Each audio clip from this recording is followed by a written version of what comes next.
the missing defendant or witness, and also there's some moments about that you had for your Rotten Mango video, Nana. So we'll just go through some things on Diddy's case right now, because Diddy, we're gonna find out if Diddy did it. Did he did it or did he do it? Diddy did that. Did he did it? Did he do it? Did he did that? I've been watching so much on this week with the jury selection. It's very interesting where this is gonna land. But let's get into it. All right.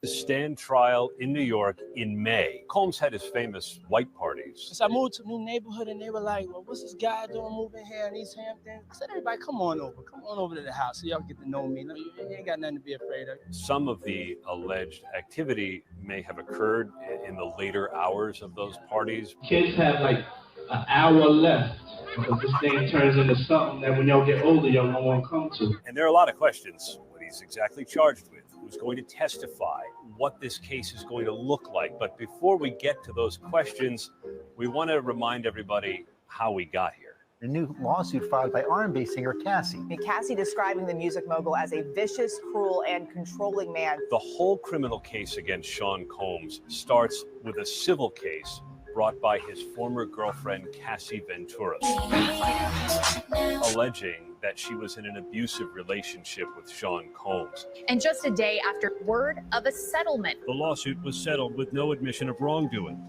That lawsuit settled almost instantaneously, but it gave federal prosecutors in Manhattan a window into the kind of conduct that went on, allegedly, in Sean Combs' life. New civil lawsuits. A series of new civil lawsuits facing new lawsuits from 6 accusers. Once Cassie filed her lawsuit, that opened up the floodgates, and there was this avalanche of civil claims that also helped inform prosecutors as they built a criminal case against Sean Combs. His accusers paint a dark picture of a sexual deviant who preyed on young women and men looking to make it in the industry, all of which Combs has denied. The truth will prevail that Mr. Combs has never sexually assaulted anyone, adult or minor, man or woman. Combs has mansions, one in Los Angeles, one in Miami, and simultaneously, federal agents from Homeland Security Investigations ended up, guns drawn, going in to both of those homes to seize evidence. They did this with a warrant. Cartons of evidence, a lot of it electronic, ended up being seized by those federal agents to help prosecutors build a case. It's on tablets, it's on phones, because according to federal prosecutors, Sean Combs liked to film himself and others in sexual situations. And a lot of these videos are going to be played at trial. And so prospective jurors are being asked if they mind looking at all of this stuff, because they may see quite a bit of it once the trial begins. Right now, Sean Combs is being housed at the federal jail in Brooklyn. It's called the Metropolitan Detention Center, and he has been there since his arrest at a Manhattan hotel. It's not a nice place. Even federal judges have complained about inhumane conditions. But Combs is in a special unit. He's housed in a dormitory-style building. Until recently, one of his dorm mates was Sam Bankman-Fried, who was convicted in a crypto fraud scheme involving FTX.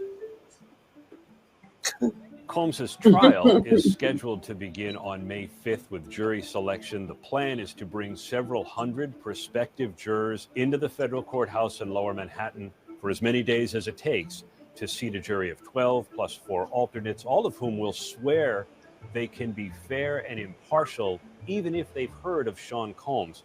And really, who hasn't? There are no cameras in federal courts anywhere in the United States. And so this trial will not be televised, but we and a lot of other reporters will be there covering it. And that's how the public will learn not only the evidence against Sean Combs, but we'll be looking for how he reacts to it. We've seen him a lot in court, and he presents fairly upbeat.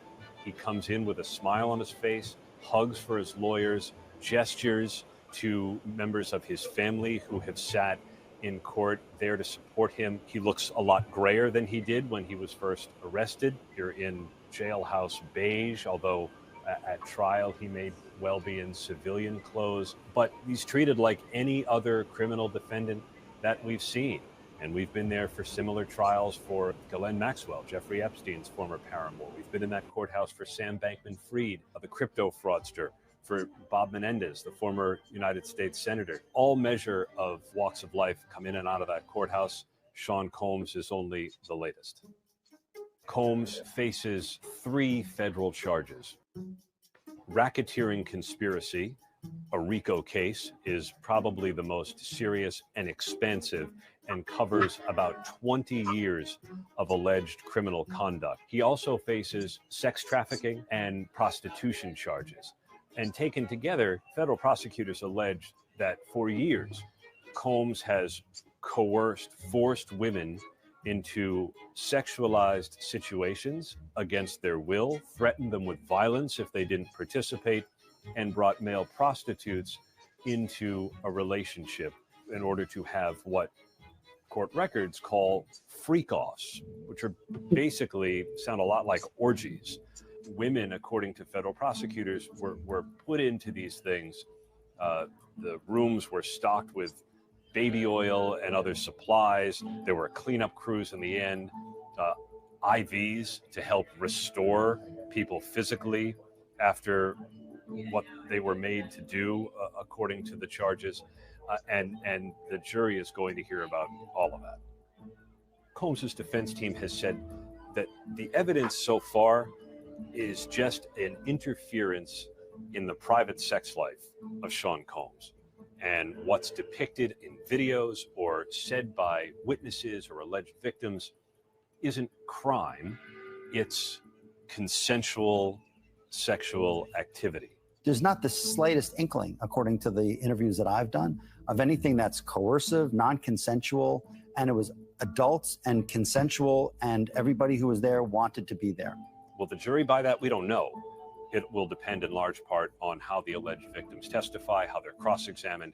But so far, the defense strategy seems to be to suggest that this was consensual activity, maybe until it wasn't, but it is not the kind of criminal activity that prosecutors portray. The only person we know for sure that will testify is Cassie Ventura. She is depicted along with Sean Combs in a video that CNN first obtained that shows Sean Combs kicking and dragging her through the hallway of a Los Angeles hotel back in 2016. Combs issuing an apology video. I mean, I hit rock bottom, but I make no excuses. My behavior on that video is inexcusable. Combs and his legal team have a different view of how we should read that video, how we should look at that video, but we know Cassie is going to testify about it and other experiences she says she had while in the presence of Sean Combs. There are also 3 other alleged victims whose testimony helps comprise the criminal charges. They're going to be allowed to testify under pseudonyms, and so they may not be publicly identified, but it's possible we will know who they are once we see them in open court.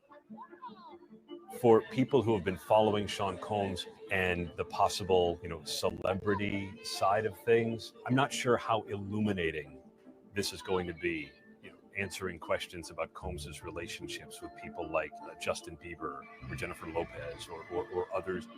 We'll see how deep into it the trial gets, but for the most part, and we don't know who some of the alleged victims who will testify, we don't know who they are yet, but for people who are hoping for a deep dive into the private sex life of Sean Combs, we'll get some of that, no doubt, at least as prosecutors say it was criminal, but some of the other stuff, we're not sure.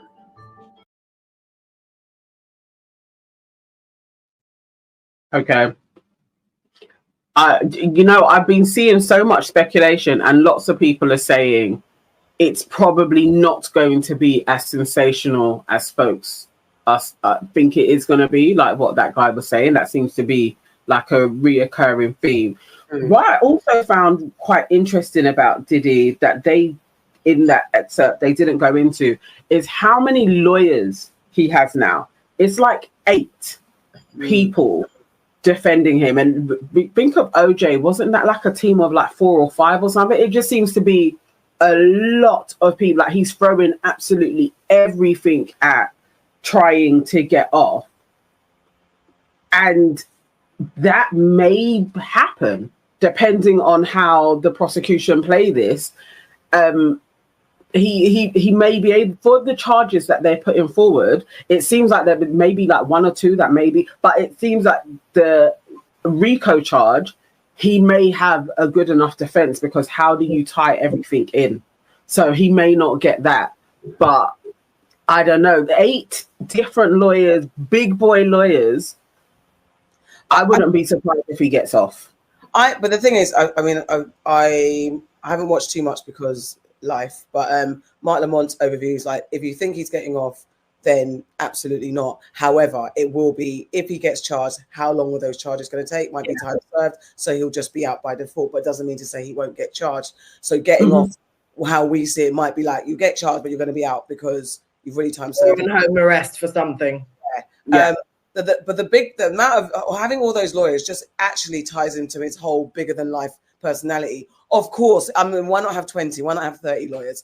If he could have a show, make a show out of this, he's going to. That's what it makes me think, like, you're going to do everything. So all this money and riches, I'm going to get all the baddest lawyers. And I'm waiting to see if it's actually proven that money can buy you out of everything, because money. And also, as some of the comments are saying, there's levels of, if it's absolutely like consensual sex between two, like freaky sex between consenting adults, then what are we on trial for, and all those type of things.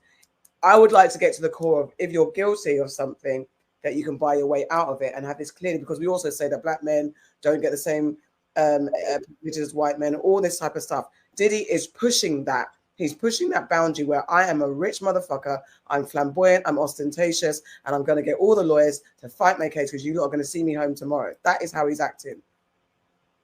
I mean, you would, in his position, you would try and push that narrative.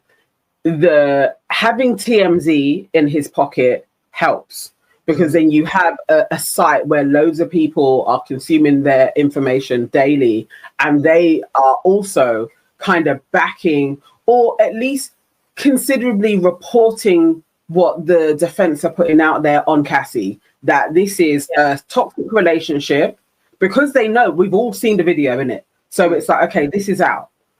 And I even think that was strategic in putting that out there as well, for us to all see, to be like, so then by the time he's on trial, that's not a gotcha that for the prosecution to be like, and then there's this video, so it's already out there. And then to be like, well, they fought each other. She also was toxic in this. So it's like, okay, then you'll have a whole load of people who have been in relationships where you can't say it's directly domestic violence, because I also hit him too, and they can put that forward because they know that would, okay, if you took a snapshot at the time where I got beaten or I beat up my man, maybe you can't paint a full picture, and that's what they're going to give us the illusion of. We've all seen it, but you didn't, again, like the white thing, you didn't see what happened before, you didn't see what happened after, and she didn't leave him. And so they can cast aspersions to, that was a moment in time that just happened in a couple's relationship. And then they can add in the freak offs and be like, well, she was there 10 years. And all of this, they need to have more evidence from other people other than Cassie. Because they've already, in effect, thrown her under the bus. And they continue to do that. There needs to be more corroboration of stories to follow through on a RICO. It can't just be, it can't even just, even that they only have 3 people that they're saying so far. I'm like, that's not enough. That's not enough. I mean, Harvey Weinstein, there's loads of them. Loads of them. It needs to be a similar scenario. Even R. Kelly, there were loads of them. I'm just going to play this from Angry Mango, and she's been following Rotten Mango. Rotten Mango. Angry Mango. Sorry. Rotten Mango. She's been in the courtroom, and this is a little bit on what she said. Would you say that what Diddy's doing to the jurors? So it's like, for anybody that knows Rotten Mango, she generally does true crime kind of summary documentary style replays of what has taken place. She has been given court access as well as a journalist. She's going to be in there. And I think this is going to be like weekly summaries. She talks about what happens in the courtroom. This is one of her first ones, and it is during the jury selection, which has been extended to next week as well, because they couldn't complete it in the time that the judge wanted it to be done. This is her findings on it. It's a really good account in its entirety for the 2 hours. But also this last part, she's talking about the jurors and what they were saying and the questions that they need to answer, which is really fascinating. But she goes into at 1:43 about Diddy, and Diddy actually seemingly performing for the jurors that are coming in. Like he's actually ingratiating himself with them and giving the jurors, the prospective jurors, a lot of his attention, which as a celebrity could also kind of influence you. You know, it's just a human trait. You're going to want to be in favor with a celebrity, and she thinks he could be doing a little bit of that. Okay. And they feel like they were drugged, put something in their drinks, and then they remember, and then there were situations that people were abused, that they were taken advantage of. One juror describes the hotel video as, I saw the video of Mr. Combs and this person. I have seen a video of Mr. Combs, and it seems like this person was in the video and harm was being done to her in the video. Another says, the defendant was shown, I don't know how to describe, I think he was outside an elevator in a common hallway of a hotel. I think he just had on a towel or bathrobe on. And there was a woman. He went to get her. She ended up on the ground. Wow. Another juror described seeing the hotel footage as, quote, pretty much in my opinion, mostly everybody saw the video of the defendant, and I believe it was his ex-girlfriend in the hallway of the hotel. Another juror responds about what they saw prior to this. Again, the hotel footage. Yeah, it's what I remember from the news. And you have the life of somebody on your hands. So to me, that's a very difficult part. Yeah. I don't know. I think I can do it, but it's something that I have to be very sure that person, you know. Yeah. I will say that the media is reporting a lot of jurors just didn't want to be there and didn't want to serve. I actually didn't necessarily get that being in the courtroom.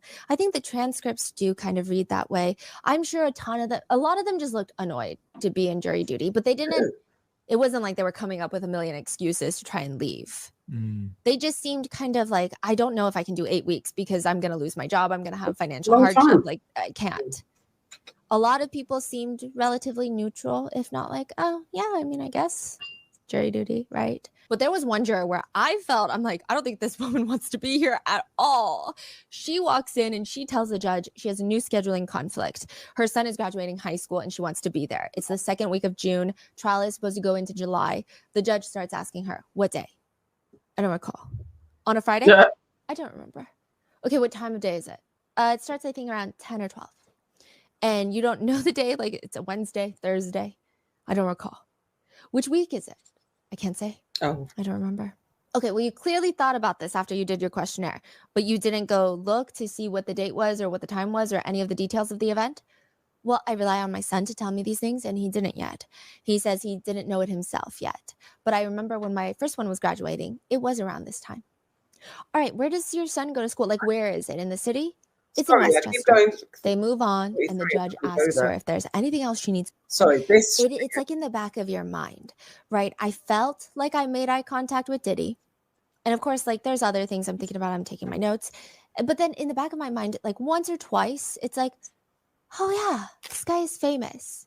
Like it's just like a thing, like because you see him on TV, you see him on screens, you hear people talk about him, and then it's a reminder of like, oh, whoa, this is the same person in the courtroom. These are the same people, right? Mm-hmm. Now, I don't know. I think it would be interesting to psychologically study the jurors for that. I don't think they can, but you get what I'm saying. Of during individual questioning of the jurors, there are so many times where it looks like Diddy is trying so hard to connect with them. Maybe he just likes to connect with people. Maybe it's for his case. He would seemingly sympathetically nod his head as jurors talk about hardships that they go through. Or if a juror has an awkwardly cute or funny moment, he would sometimes smile. I mean, it's not like a big toothy grin, but he's smiling. So for example, one juror is asked if she knows any people on the peoples and places list, and she says, I don't, but I wish I did. And he's smiling at her. Can you explain the people and places list? Okay, so there are a list of like over 100 people and places that the jurors, this is not public information, everyone on that list, the jurors have to go through, and they have to tell the judge if they personally know any people or places on these lists. I'm going to go into who they are. When the group questioning takes place, at least on the second day of jury selection, Diddy pivots his chair. So the jurors come and they all sit down in the front of the courtroom on the right side. So now they're like directly in front of us because we're on the right side. And they're facing left. So we see their side profiles.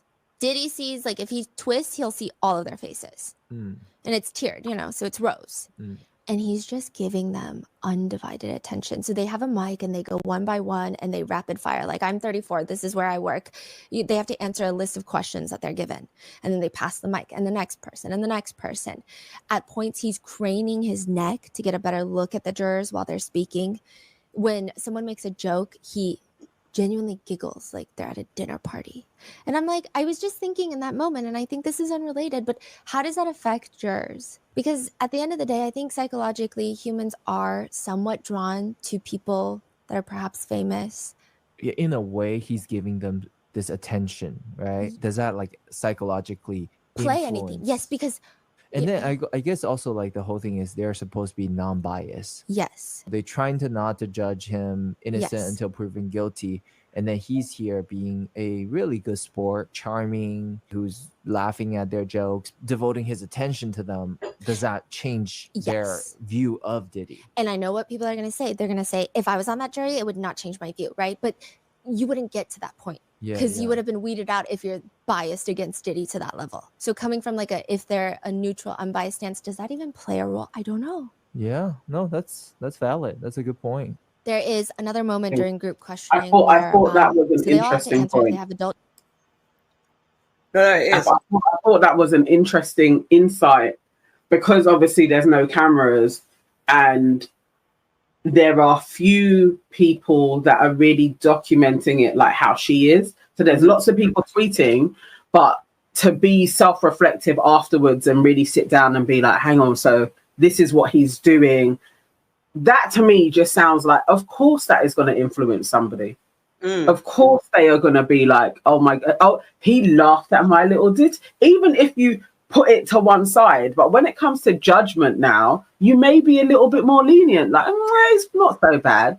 Yeah, because absolutely, absolutely. It's that connection. You're like, that's Diddy, and he smiled at me. You're going to carry that no matter what. And it's also the desensitive because and again, I'm not saying this to defend Diddy, but I think human beings, there's a disconnect of what you actually think happens in a court, because we've got so much TV versions of what happens in the courtroom. It's all very intense, it's all very punchy, it's all like this. This has been a long time. So even Diddy himself, and it's not defensive of him, this is like, even if we know, we assume to know that he's a manipulator, we assume to know that he's a charming motherfucker, or definitely that.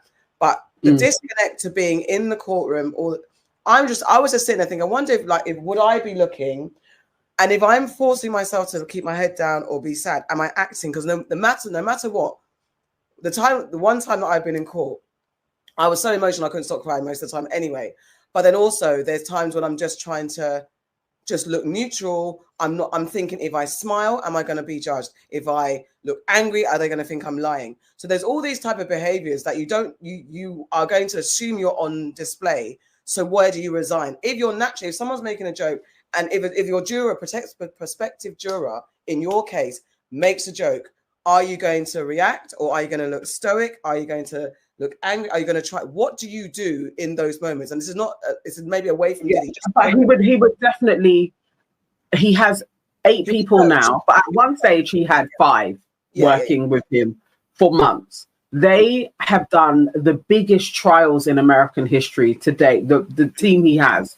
They absolutely have gone through everything that he needs to do to appear psychologically sound. Yeah. While he's sitting there, they're telling you at each moment. What to do. He's being coached. thoroughly.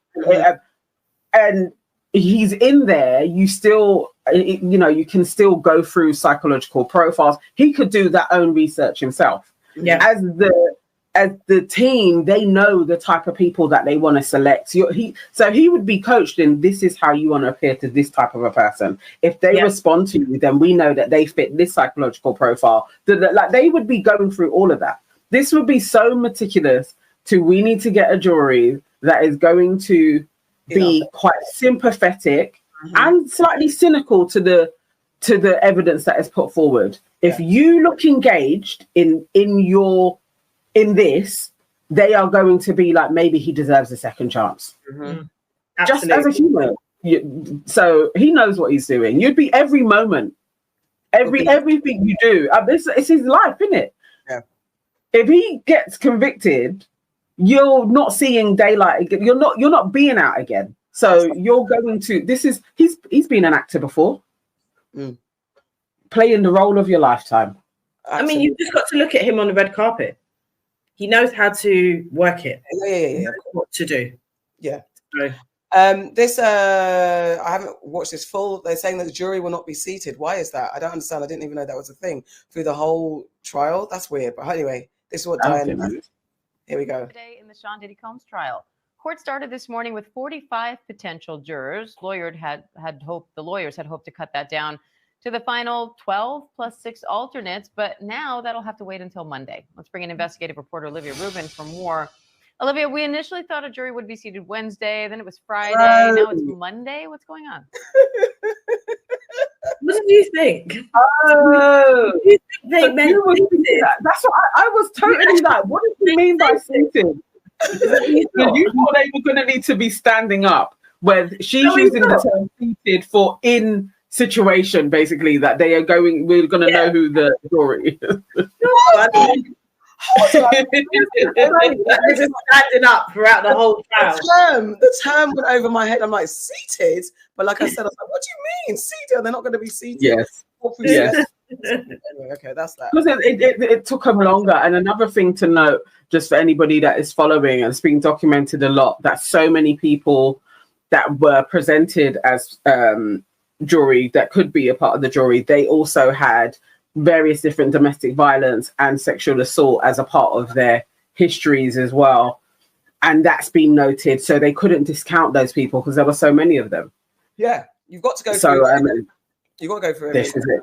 Group of yes. It's just alarming that there are so many people that have had some form of sexual assault in their life as well. And I guess just having so many jurors go through and it being widely documented, people were able to see that being demonstrated in real life. And then they're saying they're unable to contact a key witness. Trial for Sean Diddy Combs begins. Prosecutors are having trouble contacting one alleged victim. The trial for the disgraced media mogul entered its early stages May 5th, with jury selection happening over the following days. According to NBC News, lead prosecutor Maureen Comey told U.S. District Judge Arun Subramanian the prosecution had been unable to contact a witness identified as victim 3 in the indictment. According to the outlet, while prosecutors claim the unnamed woman, who reportedly previously said she'd wanted to use her real name while testifying despite the option to use a pseudonym, has, quote, very personal and explosive details about abuse she allegedly suffered under Sean Diddy Combs. Comey told the judge, however, that the prosecution has been unable to make contact with the woman's lawyer and that they're unsure the woman would even show up in court if they are even able to make contact or issue a subpoena to do so. Attorney Tenny Garagos, who is on the defense team for Diddy, asked that her team receives an answer on victim's 3 appearance by May 9th, per NBC News. In September, Diddy was arrested and charged with racketeering, sex trafficking by force, fraud, or coercion, and transportation to engage in prostitution. The 55-year-old has pled not guilty to his charges and has denied any wrongdoing. You know what? Tisa actually has a follow-up to this. If you look on Tisa Tells, I just saw it has been, this is what Tisa is saying, that the judge has confirmed that victim 3, who they couldn't find, is Gina Hun. Gina Hun is the woman that went on to Tasha K and did say that Diddy had abused her while they were in a relationship, that he beat her several times. She did take that back though afterwards. Apparently, allegedly, Diddy may have paid her some money for that. But it may seem that she could be back again as well. And sit down and shut the door. Listen, I just did an amazing live. Go check it out if you need to clean the house or condition your hair. Listen, it's a good one. However, for those of you guys that want the quick 10-minute recap, oh my God, Judge Aaron just basically confirmed that Gina Hun is victim 3. And baby, we have the evidence. On top of that, he let us know about producer 1, victim 1, who victim 4 was. Y'all, this is explosive. I want to apologize to Judge Aaron for ever doubting him because, baby, you are 2 seconds on Diddy's AF. And baby, we love to see it. Okay, you guys, first of all, Gina Hun is pretty much confirmed to be Dum victim 3. That is literally now saying that they never wanted to testify and they never wanted to do this. This explains why Justin Combs was like, thank you, God, for saving us. And this explains why Diddy is pushing forward. And this also explains why victim 3 is missing. Diddy probably got her out there floating on the island in the middle of anywhere. The only thing is, Diddy, you didn't. The feds also got private jets. And baby, they can go and pick her up off the beach or wherever she thinks she's chilling. You guys, if you don't know, I went through, Diddy got his butt handed to him in court. There was a motion to suppress evidence, okay? The judge denied the motion. However, in the denial, if you read through it, and I read through it for an hour, he gave us key information. Most importantly, it looks like victim 3 is Gina Hun. Let's get into why we think this is, and let's get into it. And then we'll go into who victim 4 is, victim 3. We already know who victim 1 is, and producer 1. So listen to this. Victim 3. Now, this is heavily redacted, okay? But there's still enough information to let us know who it is. We already know that victim 3 is one of Diddy's ex-girlfriends, okay? So it can't be some sneaky link on the side. But listen to this. Victim 3, Diddy argues, this is in the court documents. This is because Diddy's trying, the judge is saying no, but he's telling Diddy why it's no. Diddy argues that the warrant affidavits, which stated that Diddy did something that was blocked out, redacted, excluded victim 3 because of this. She said that she was blanked and that Diddy blanked. But get this. So when Diddy said that, Diddy was saying this should be tossed out because the warrants were full of lies and admissions. You're saying that I hurt victim 3, but I have proof that victim 3 never really thought I hurt her. And I have proof that victim 3 thinks it was no big deal. And you guys are making her testify, okay? Here's what the judge writes. But, and I know what you're saying, Tisa, how does this prove it's Gina? Shh, listen, I'm getting there. But if the affidavits had included all of victim 3's public statements, they would have included a public interview in which victim 3 corroborated Diddy's systematic pattern. Now, you guys,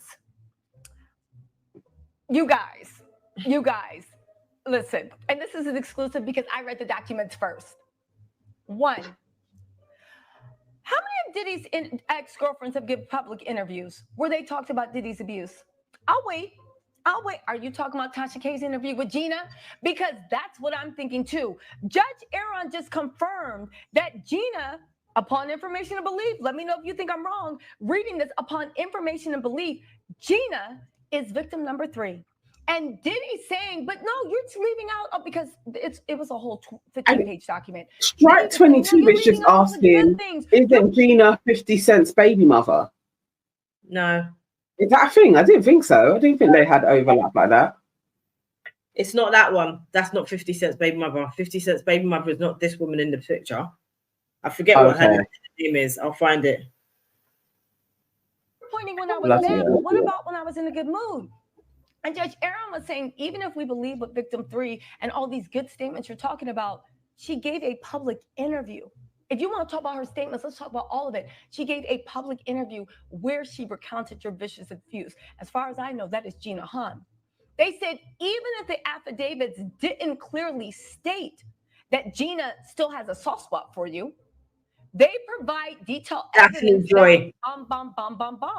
Oh, that's her name. Okay. In another incident, Diddy did this is redacted too.